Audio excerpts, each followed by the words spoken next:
My name is Tara Cox, and I will be discussing the legal and ethical issues at end of life. It is becoming more common for family members to drop their loved ones off at the ER because they simply cannot take care of them or the nursing home will not take them. More than 27 million people in the United States are providing at least 20 hours of care each week. The work they do for free is worth $257 billion per year.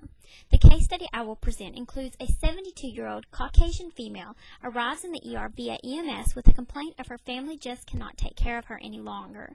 She has a history of brain, ovarian, and lung cancer. She is confused at times. Her son is present and states that she is waiting for placement into a nursing home.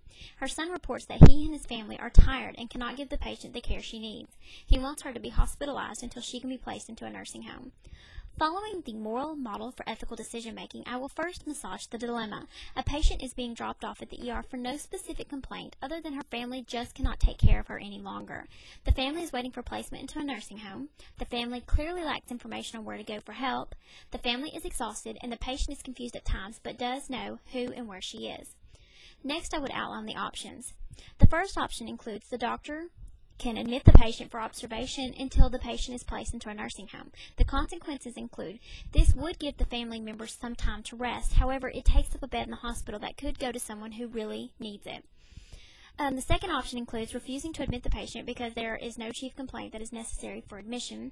The consequences include you risk the family complaining against the hospital and or possibly abusing the patient out of spite and feelings of disgust or exasperation. The last option includes talking with the family and patient and suggesting a home health nurse or caregiver until the patient can be placed into a nursing home. The consequences include the family could refuse and still persist for the patient to be admitted to the hospital. The next step would be to review the criteria and resolve. I feel the last option will provide the most good to the patient. She will still be allowed to stay at her house and receive the care she needs. The last option also takes into consideration the patient and family's autonomy. It's including them in the decision-making process. Next, I would affirm position and act. A nurse's primary commitment is to her patient. I feel the third option is the best option for the patient at this time. It takes into consideration the patient and family's autonomy and provides a familiar environment to the patient. Next, I would look back. I feel that this is the best option for the patient. I think it is wrong for the family to dump their loved one in the ER. I understand that they are at the point where they probably cannot take any more. However, I don't feel it is the hospital's responsibility to provide long-term care.